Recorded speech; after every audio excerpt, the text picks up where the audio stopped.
기도하옵나이다. 아멘. 오늘 우리에게 이 시대 주시는 말씀은 야고보서 5장 7절부터 11절까지입니다. 우리 함께 짧은 구절이니 합독하도록 하겠습니다. 시작. 그러므로 형제들아, 주께서 강림하시기까지 길이 참으라. 보라, 농부가 땅에서 나는 귀한 열매를 바라고 길이 참아 이른 비와 늦은 비를 기다리나니 너희도 길이 참고 마음을 굳건하게 하라. 주의 강림이 가까우니라. 형제들아, 서로 원망하지 말라. 그리하여야 심판을 면하리라. 보라, 심판주가 문 밖에서 계시니라. 형제들아, 주의 이름으로 말한 선지자들을 고난과 오래 참음의 본으로 삼으라. 보라, 인내하는 자를 우리가 복되다 하나니 너희가 욥의 인내를 들었고 주께서 주신 결말을 보았거니와 주는 가장 자비하시고 긍휼히 여기시는 이시니라. 아멘. 오늘 설교 제목이 길이 참으라. 한번 따라설까요? 길이 참으라. 우리가 살아가면서 이렇게 참아야 할 순간에 참지 못해서 주변 가정 식구들이나 직장 동료들이나 주변에 있는 사람들에게 아픔을 주고 고통을 주고 평생 상처를 주는 경우가 많이 있습니다. 그때 참았더라면 참 좋았을 걸 하면서 후회할 때가 많이 있죠. 물론 우리가 참는다는 거 좋은 줄 알지만 우리가 살면서 이게 참는다는 게 쉽지를 않습니다. 그래서 우리 고린도서 13장에도 사랑은 오래 참고 또 모든 것을 견디며 바라는 것이 사랑이라고 했는데 우리가 살다 보면 한계를 느낄 때가 많이 있어요. 참 참는다는 게 쉽지 않다는 것. 그럼에도 불구하고 오늘 본문은 우리에게 뭐라고 말씀합니까? 사랑하는 형제들아, 예수님 오시기까지 길이 참으라. 끝까지 참으라. 생명 다하는 그날까지 참으라. 이 참는 것을 우리에게 강조하고 있습니다. 그 당시에 이 서신을 받는 대상자들이 어떤 사람들이냐면 이 가난과 고난 속에서 이렇게 믿음 생활하는 분들이었고 또 흩어진 나그네들이었어요. 그래서 그들이 나그네 의식을 가지고 살아가면서 예수 믿는 일로 인해서 얼마나 많이 고난과 아픔을 당하는지 참 많이 힘들었습니다. 이런 대상자들을 향해서 주님 강림할 때까지 길이 참으라. 참을 때 복이 오고 참을 때 영광이 나타나고 조금만 더 참으면 소망의 날이 다가온다. 열매를 맺는다. 그러면서 세 가지 예를 들어 우리에게 교훈해 주고 있죠. 농부들이 참는 것처럼 농부처럼 참으라. 또 그 다음에 믿음의 소녀들이 참은 것처럼 그렇게 참으라. 그리고 대표적인 참기를 잘한 그 욥의 예를 들어서 오늘 우리에게 귀한 교훈을 던져주고 있습니다. 특별히 이제 그 야고보서를 쓸 당시에 보면은 이 교회 안에 가난한 사람들, 어려운 사람들, 힘든 사람들 또 여러 가지 인해서 고난당하는 사람들이 있었습니다. 이런 사람들에게 야고보 기자는 하나님 말씀을 뭐라고 말씀합니까? 주님의 강림하시기까지 길이 오래오래 참으라.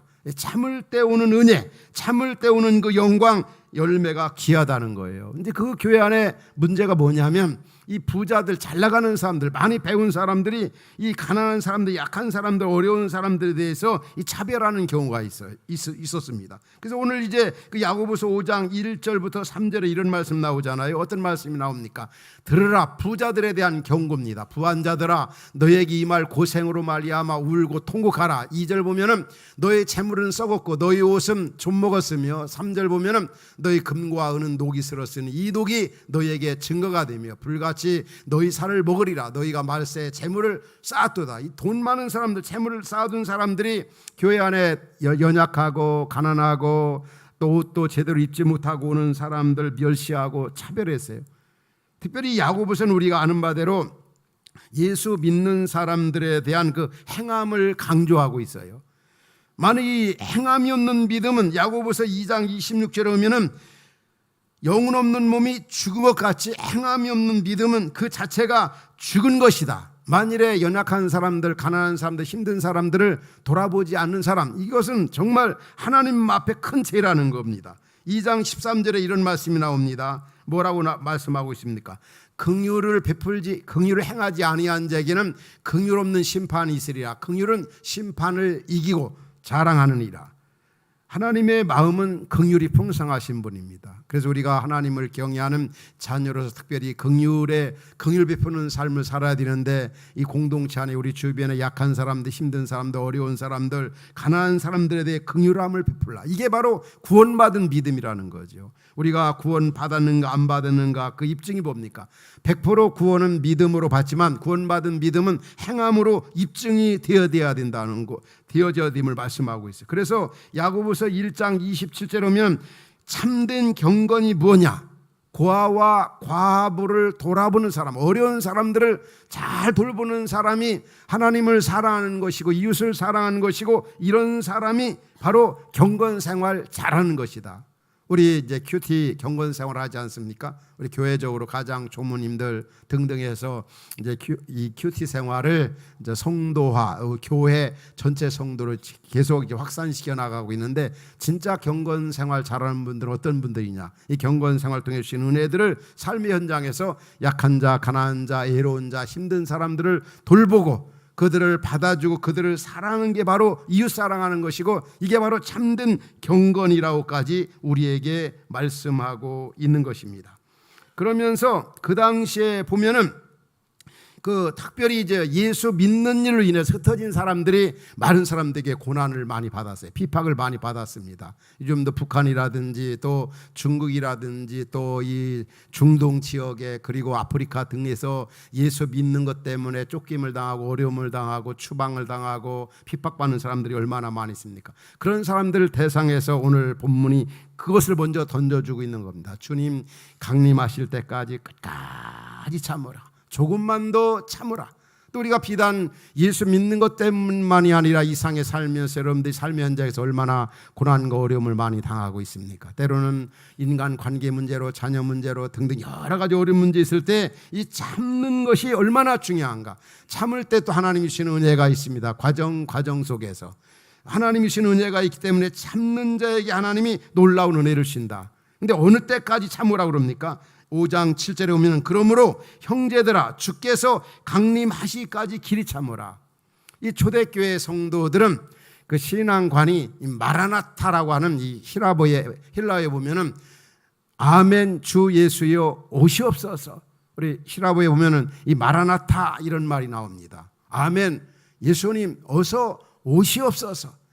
어려움과 고난 속에서 신앙생활하는 그들은 예수님이 곧 오십니다. 영광 중에 오십니다. 초림으로 오신 예수님은 초라하게 말구육간에서 사람의 몸을 입던 것이지만 영광 중에 오실 예수 그리스도, 다시 오실 예수님은 우리를 맞으러 오신다는 거죠. 그래서 사도행전 1장 11절에 예수님 십자가에 고난받고 죽으시고 부활하시고 그런 다음에 40일 동안 세상에 계셨다가 모든 사람들이 보는 가운데 하늘로 승천하셨어요. 근데 사람들이 예수님 승천하는 모습을 보면서 언제 예수님이 오시는가? 그때 예수님이 말씀했어요. 너희들이 본 그대로 오리라. 한번 여러분들에게 질문을 던지고 싶어요. 예수님이 오십니까? 안 오십니까? 다시 오십니까? 안 오십니까? 오십니다. 그러면 여러분 예수님 빨리 오셨으면 좋겠습니까? 안 오셨으면 좋겠습니까? 오시든 말든 상관이 없습니까?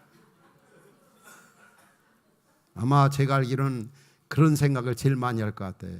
오시긴 오시더라도 천천히 오셨으면 좋겠다.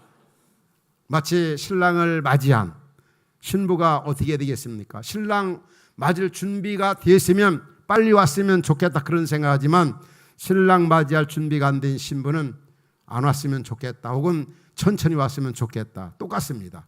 교회는 바로 신부입니다. 예수님이 우리의 신랑이 되십니다. 분명히 예수님이 영광 중에 우리를 맞으러 오신다. 그래서 이 성경 저자는 힘들고 어렵고 공고한 세상 살아갈 때 예수님 재림까지 꼭 참고 기다리라. 그날이 영광의 날이고 그날이 모든 것을 해방되는 날이고 가장 기쁨의 날이다. 그러면서 이제 세 가지 예를, 먼저 농부의 예를 들고 있습니다. 지금 이제 7절에 보면은 농부들이 뭐라고 그러십니까? 이른 비와 늦은 비를 기다리면서 열매를 생각한다고 그랬습니다. 귀한 열매를 바라고.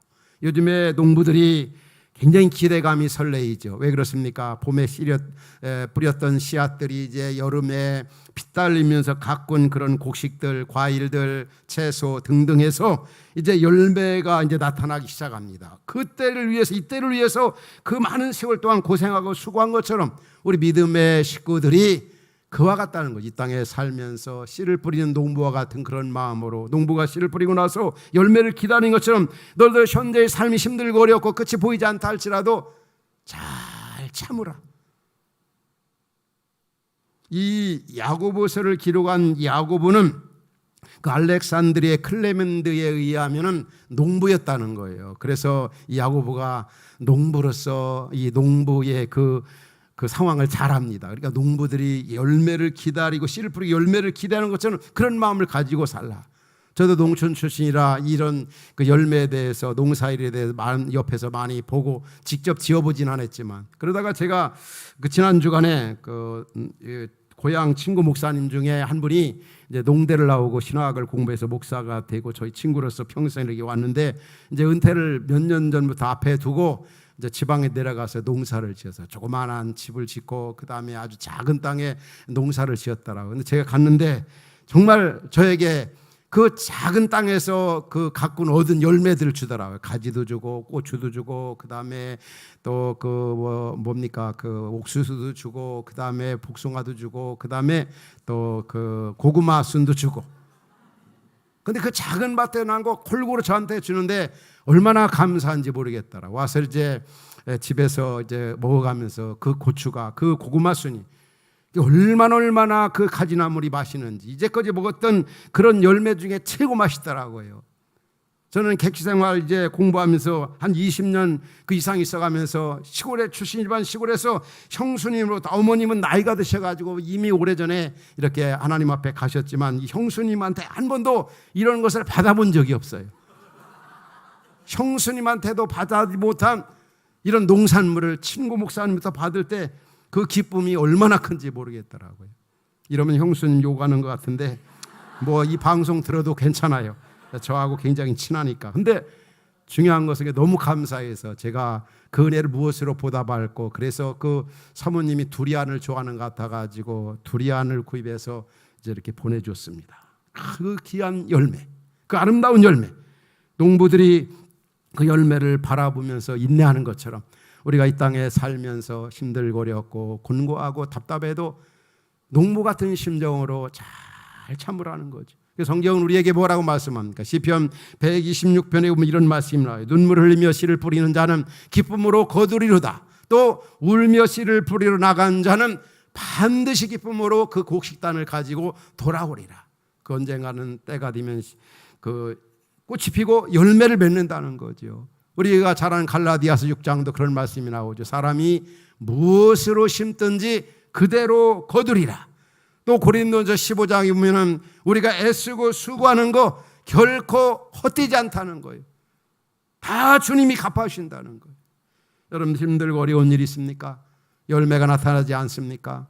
좌절하고 있는 그런 부분들이 있습니까? 여러분 좌절하고 실망하지 않길 바랍니다. 분명히 주께서 농부가 때가 되면 그 수고한 것에 열매 있는 것처럼 분명히 우리의 생활에 있어서 아름다운 열매가 있다. 무엇보다 우리 믿음의 식구들에게는 하늘의 소망이 있지 않습니까? 주님이 우리와 세상 끝날까지 함께 하시지 않습니까? 우리는 연약하지만 우리 안에 계신 그리스도로 말미암아 우리는 넉넉히 감당할 수가 있는 거죠. 두 번째를 또 뭐라고 말씀합니까? 10절에 보면은 형제들아 주의 이름으로 말한 선지자들을 고난과 오래 참음의 본으로 삼으라. 선지자들, 우리가 구약에 오면은 선지자들 많이 나오죠. 이들은 이 땅에서 애국인과 나그네 의식을 가지고 정말 많이 고생했어요. 많이 울었어요. 사명 감당을 하고 정말 수고를 많이 했어요. 그러나 그들이 그렇게 수고하고 애쓴 이유가 뭡니까? 하늘의 영과 하늘의 상그, 주님의 위로하심이라든지 오실 메시아, 그리고 또 도래할 하나님 나라에 대한 기대감, 그런 속에서 많이 울고 많이 고통당했지만 그 고난을 잘 참았습니다. 주님의 임재, 주님의 능력, 하늘의 영광, 하늘의 소망, 이런 것을 인해 가지고 선지자들도 그렇게 참았다. 무엇보다도 우리 예수님도 그랬습니다. 예수님도 우리를 위해 십자가에 고난받고 십자가에 죽으실 때 히브리서 12장 2절에 보면 그런 말씀이 나와요. 그 앞에 있는 즐거움을 위하여 십자가를 참으사 부끄러움을 개의치 아니하시더니 하나님 보좌 우편에 앉으셨느니라. 하나님 보좌 우편에 앉는 그 영광을 보면서 우리 예수님도 십자가에 참으셨다는 겁니다. 우리 사랑하는 성도 여러분, 힘들고 어렵습니까? 우리 앞서 가신 믿음의 선열들, 무엇보다도 우리 예수님도 이 땅에 오셔서 고난을 어려움을 많이 당하셨어요. 그렇기 때문에 고난당하는 자를 위로하시고 함께하시고 또 고난 후에 오는 그 영광, 축복이 너무너무나 크다고 하는 사실입니다. 너희들 힘드냐? 농부들 한번 생각해보라. 너희들 고생스러우냐? 어려우냐? 너희들보다 먼저 믿음 생활하다가 하나님 앞에 선 그 믿음의 선열들 생각해봐라. 너희들만 눈물 흘린 게 아니다. 너희들만 고생한 게 아니다.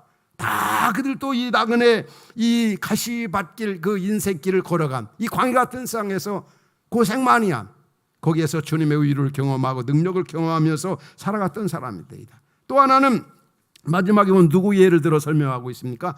욥의 인내를 배우라. 욥의 인내. 11절에 나오죠. 보라, 인내하는 자가 우리가 복되다 하나니 너희가 욥의 인내를 들었고. 성경에 오면은 욥만큼 어려움 당한 사람, 고난 당한 사람 없지 않습니까? 10남매를 다 잃고 건강 잃고 재산 잃고 또 친구들마저 위로한답시고 뭐라고 그랬습니까? 인과보응을 얘기했습니다. 내가 지금 고난당하고 어려움 당하는 것은 바로 내가 죄를 지었기 때문에 그러하다. 역사 이래 죄 안 지었는데 고난당하는 사람 없다. 너 지금 고난당하는 죄를 지어서 그렇다. 인과보응을 강조했어요. 그런데 욥이 힘든 게 뭡니까? 내가 왜 고난을 당하는데 이유를 몰랐어요. 주님이 영 보이질 않는 것 같아요. 주님이 어디 도망가신 것 같고 도피하신 것 같고 자기에 대해서 무관하신 것 같아요. 그러나 그가 나중에 깨달은 사실이 뭡니까? 욥기서 2장 23장 10절 여러분들 잘 알죠? 같이 한번 읽겠습니다. 시작. 그러나 내가 가는 길을 그가 아시나니 그가 나를 단련하신 후에는 내가 순금같이 되어 나오리라. 분명한 것은 지금 힘들고 어렵고 공고하고 답답하고 끝이 보이지 아니하고 하나님이 일면하는 것 같고 하나님이 멀리 있는 것 같지만 분명히 이 연단 고난 후에는 정같이 나오리라. 그래서 우리 로마서 8장 28절 우리 잘 아는 구절이죠. 하나님을 사랑하는 자 그 뜻대로 부르심을 입은 자에게는 합력하여 선을 이루느니라. 지금은 왜 고난당하고 아픔을 당하고 왜 이렇게 끝이 보이지 아니하고 자녀 문제나 또 어떤 남편이나 등등 여러 가지 이해할 수 없는 부분들이 너무나 많이 있습니다. 그럼에도 불구하고 우리 연약함 재림에도 불구하고 하나님은 나중에 합력하여 선을 이루신다는, 노래가 되고 춤이 되게 하시고 간증이 되게 하시는 분이에요. 욥이 그랬습니다. 욥기 42장 5절에 욥이 뭐라고 표현하죠? 여러 가지 다 고난 이후에 이제 주님이 하신 일을 깨닫고 나고 주님의 은혜 복을 경험하고 나서 이렇게 고백했습니다. 같이 한번 또 읽겠습니다. 시작. 내가 주께 대하여 귀로 듣기만 하였사오나 이제는 눈으로 주를 배움나이다. 고난 이전에는 예수님에 대해서 피상적으로 수상적으로 관념적으로만 알았어요. 그러나 고난 이유를 보니까 예수님이 보이는 거예요. 그분이 어떤 분이라는 걸 부부가 살아가면서 체험적으로 아는 것처럼 하나님께 대하여 그런 고백을 할 수가 있었던 겁니다. 따라서 욥도 보면 나중에 고난 이후에 곱배기의 복을 받은 것을 욥기서에서 볼 수가 있습니다. 욥에게도 하나님이 과정 속에 주시는 은혜가 무척이나 컸던 거예요. 저는 수십 년 동안 이렇게 축구하면서 저는 축구를 통해서 인내를 배웠다, 그런 얘기할 때가 있어요. 약 한 28년 전에 고목선이라 해서 이제 몇몇 동역자들과 이 축구팀을 이제 설립을 했거든요. 그런데 제 또래 나이들은 대부분이 다 실족해가지고 딴 데로 가버렸어요. 지금까지 저는 이제 변함없이 하는데 축구를 잘해서 하는 게 아니라 모든 운동 가운데 제일 못하는 거 저희가 늘 얘기하는 게 있죠. 모든 운동 가운데 가장 못하는 것이 축구다. 그러나 축구를 알고 나서는 모든 운동을 배설물같이 여겼다 이렇게. 그런데 이렇게 오랫동안 하면서 제가 제 자리는 아주 확실합니다. 레프트 윙. 그리고 박지성이나 손흥민이 가지고 있는 넘버 7번 누구도 그건 건드리지 못해요. 제가 늦게 가도 또 천천히 가도 항상 제 자리는 확실합니다. 레프트 윙. 그래서 저는 별명이 부동액입니다. 그건 큰 대회에 나가도 이제 그런 자리는 제가 나가질 않죠. 잘 못하니까. 그렇지만은 이 축구에도 변함없이 너무 좋으니까 이 축구를 통한 저는 아주 피곤할 때 축구를 하면은 피곤이 다 달아나 버려요. 근데 이런 저에게 어느 권사님이 저 건강을 늘 염려하는 권사님, 목사님, 좀 이제 그 맨발 걷기를 좀 하세요. 근데 한 번만은 네, 감사합니다. 또 만나니까 목사님 맨발 걷기요. 제가 맨발 걷기 해보니까 얼마나 건강한지 목사님 그렇게 좀 하세요. 제가 어느 날 그랬어요. 권사님 감사합니다만은 저한테 축구를 그만두고 맨발 걷기 허락하는 거는 마치 권사님에게 권사님 맨발 걷기 하지 마시고 축구하라 하세요. 그 말과 똑같아. 근데 그 뒤부터는 아무 말씀도 하지 않더라고. 일반 운동에도 혹은 이 축구에도 참 인내가 중요한 것처럼 우리 믿음의 생활에 있어서 인내가 얼마나 중요한지. 근데 인내 어려움 당하는 우리에 대해 하나님께서 방관하지 않아요. 보면은 거기 하나님의 임재가 있고 때마다 시마다 우리에게 위로해 주시고 또 하나님께서 그 일을 통해서 우리에게 주시는 은혜가 얼마나 큰지. 마지막으로 여러분들에게 세 사람의 그 그림을 좀 여러분들에게 소개해 드리고 싶어요. 제가 저 지난 주간에 한 10일 정도 유럽 종교지 탐방을 하면서 몇몇 그 미술관 또 조각관 그리고 등등 몇 가운데를 이렇게 들려본 적이 있어요. 근데 지금 노르웨이 오슬로에 가면은 구스타프 그 비겔란 그 조각공원이 있습니다. 자, 그 뒤에 다음 뒷거를 한번 보시기 바랍니다. 거기에 이 조각공원에 가보면은 그 약한 이 비켈란 제자들에 의해서 200여 명이 저 조각을 만들어 놨습니다. 그 남자의 일생, 또 여자의 일생, 또 태어나서부터 이제 결혼을 하고 자녀를 낳고 길러가는 그런 모습들을 이 조각으로 이 비켈란이 다 표현을 했어요. 저 공원 크기가 13만 6천 평이 된다고 그래요. 근데 그는 이 공원을 이 비켈란은 이건 나의 종교다 하면서 그렇지만 그는 이 공원을 다 조성하기 전에 이미 세상을 떠났다고 그래요. 저 가운데 기둥같이 크게 이렇게 서 있는 저 조각은 어린이를 비롯해서 121명이 얽혀 있어요. 그런데 이 조각공원을 그대로 우리 일생을 그대로 적나라하게 표현하고 그 조각공 하나하나를 이렇게 살피고 나면은 제 마음 가운데 우리 마음 가운데 인생이 뭔가 결론은 참 무상하다, 참 허무하다 이런 생각이 들어져요. 이렇게 낳고 이렇게 또 자녀 결혼해가지고 자녀 낳고 그러다가 때가 되면 늙고 그러다가 끝나는구나 심란하더라고요. 근데 여기에서 이제 그 오슬로에서 이 조각공원에서 그렇게 멀리 떨어지지 아니한 그 다음에 제가 방문한 곳이 바로 이 미술관입니다. 미술관.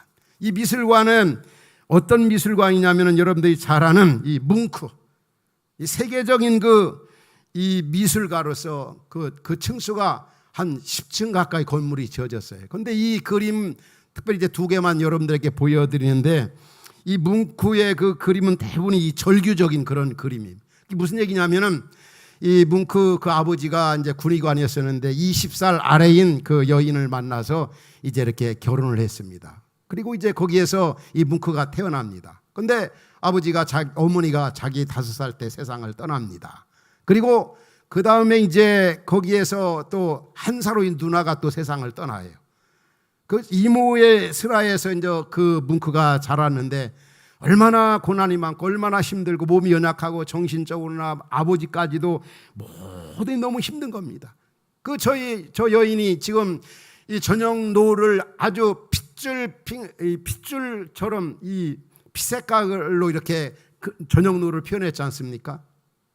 그만큼 인생이 너무 힘들고 어렵고 공부하고 자기의 괴로움을 저 그림으로 표출한 겁니다. 그 다음에 그 다른 그림을 이렇게 보면은 그 다음 뒷겁니다. 그 그림을 보면은 이제 가족들이 이 세상을 떠나는 그 어머니가 세상을 떠나고 누나가 세상을 떠나고 그리고 자신들이 아버지를 비롯해서 정신적으로 여러 가지 힘든 그런 부분들을 이 미술을 통해서 이 표현을 그대로 그래서 이제 이 비켈란 조각공원을 가봐도 인생 무상함을 느껴지고 그 다음에 이제 그 뭉크의 이 박물관, 미술 박물관 가봐도 인생의 그 어두운 면들을, 아주 비참한 면들, 비극적인 면들을 그림으로 다 이렇게 표현해 놨어요.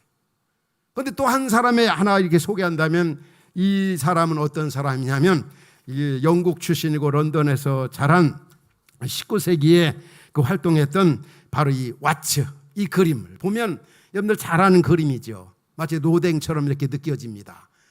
원래 이제 하프라면은 47개의 그 주선이 있어야 되잖아요. 그런데 한 선, 한 그 소년이, 한 여인이 이 지구, 이 공위에, 마치 지구 위에 있는 것처럼 여기서 하프를 치는데, 분명히 이 47개의 선이 해야 되는데 한 줄기의 선밖에 없습니다. 그리고 다 그 얼마나 눈이 이제 보이질 않아요. 고개를 다 내려뜨리고, 어떻게 보면은 저 그림의 주제는 절규 혹은 절망, 실망이 아마 주제가 되어져야 마땅할 겁니다. 그러나 이 작가는 저 주제를 희망이라고, 그 한 줄기의 선이 있기 때문에 희망이라는 거죠. 왜 우리 성도님들에게 이 그림을 보여주는가? 다 같은, 실제로 보면은 이 피갈란의 조각공원에서 인생을 표현하는 거나, 또 뭉크의 그 미술관에서, 그의 미술관에서 표현하는 인생의 어떤 모습이나, 어떤 면에 보면 이 와츠가 표현하는 자신의 그 인생의 그 모습이 어떻게 보면 다 똑같은 것 같아요. 그러나 왜 같은 그림 속에서도 이 절규라고 표현하고 여기는 희망이라고 작가는 게 표현했을까? 우리 예수 믿기 전에 우리의 모습을 보면은 우리 인생이 다 이와 같다는 거죠. 그러나 그리스도 예수 안에서 보면은 우리는 정말 절망적인 것 같고 희망이 없는 것 같이, 한 줄기 어떤 선만 있어도 희망이다 이렇게 보는 것처럼, 그리스도 예수 안에 들어올 때 우리는 희망이 있고 소망이 있고 하늘의 영광이 있고, 그러하기에 우리는 어떤 어려움이나 고난 속에서도 이겨나갈 수가 있다는 거죠. 특별히 19세기 와츠의 그 작품 그림을 묵상하면서 우리 표현한다면 아주 큰 감동을 받은 사람이 전 그 미 대통령 그 오바마였다는 거예요. 이 그림을 묵상하면서 야, 내가 정말 대통령에 이렇게 나서도 되겠다, 이런 확신을 얻었다는 거예요. 우리가 어떻게 보면 그리스도 예수 안에서 힘들고 어렵고, 아까도 이제 조각공원에 막 인생의 그 무거운 짐을 이고, 그 다음에 호수에서 막 분수에서 물이 이렇게 내뿜어지는 그런 광경이 있습니다. 우리 인생이 이렇게 무거운 짐을 지고 있다는 거예요. 저 호수에서 흘러 나오는 그런 물들은 인생의 눈물이라는 거예요. 그렇지만 우리가 이 세상에 사는 동안 이런저런 어려운 그런 희로애락이 있지만은 그리스도 예수 안에서는 얼마든지 희망이 있고 소망이 있다는 거죠. 그래서 우리는 어려움 속에, 고난 속에서도 낭망하지 말아야 할 이유가 바로 여기에 있는 겁니다. 우리가 잘 아는 실존주의 철학자 폴 틸리가 말한 것처럼 우리 인간은 참 불안하죠. 첫 번째는 존재론적, 죽음의 존재이기 때문에 불안하다. 두 번째는 바로 목적론적 측면에서 불안하다. 인생이 어디서 와서 무엇을 어디로 가는지 몰라서 불안하다. 세 번째는 도덕적 측면에서 참 불안하다. 이 말은 우리 인간에게 죄로 말미암아 우리에겐 두려움이 있고 불안함이 있다는 거예요. 그런데 우리는 그리스도 예수를 만나 이 세 가지 불안함이 완전히 해결되었어요. 왜 그렇습니까?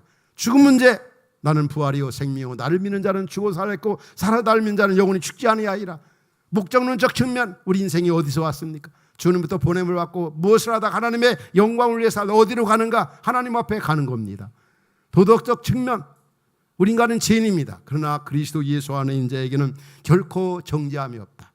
그래서 우리는 희망을 가질 수가 있는, 우리는 소망을 가질 수가 있는 겁니다. 더군다나 우리는 예수님이 다시 오십니다. 마라나타, 이 신앙으로 승리하시기 바랍니다. 길이 참으라, 예수님 오신다. 오셔서 행한 대로 갚아주신다. 우리는 연약하지만 우리 안에 계신 주님으로 말미암아 우리에게 닥치는 여러 가지 고난이나 어려움을 이겨나갈 수가 있고, 그런 속에 주시는 하나님의 은혜도 크고, 또 무엇보다도 주님이 세상 끝날까지 우리와 항상 함께 하시기 때문에 그러한 것입니다. 지금 우리가 살고 있는 이 세상 지구촌 구석구석에서 우리에게 들려오는 소식들이 우리를 얼마나 불안하게 하고 우리를 얼마나 절망하게 합니까? 우리가 이러려고 세상에 왔는가? 이러려고 세상에 사는가? 정말 불안한 그런 요소들이 이 세상을 뒤엎고 있습니다. 경제적인 위기라든지, 또 우리에게 있어서 핵의 위험이나 전쟁의 소문이나, 또 바이러스의 재앙 문제라든지 또 온난화 문제라든지 생태계 파괴 문제라든지, 그렇지만 우리가 이 어려운 시대 속에 살지만 마라나타, 예수님 다시 오십니다. 주님이 오셔서 행한 대로 갚아주신다. 더 나아가 우리에게는 하늘의 영광의 소망이 있습니다. 어려운 시대를 살아가는 우리 성도 여러분, 시대가 어려울수록 또 시대가 어두울수록 우리 크리스천들이 해야 할 사명이 막중합니다. 결코 우리는 낙심하지 말아야 합니다. 주 안에서 수고하고 애쓰는 것이 결코 헛되지 아니하고 우리에게는 영원한 생명이 있고 하늘의 소망이 있기 때문에 그러한 것입니다. 그러하기에 시대가 힘들 때일수록 우리는 주께서 주신 우리의 사명을 더 잘 감당해야 되는 것입니다. 마라나타, 주님 다시 오십니다. 이 신앙으로 승리하는 우리 성도 여러분 모두가 될 수 있기를 주의 이름으로 축원합니다.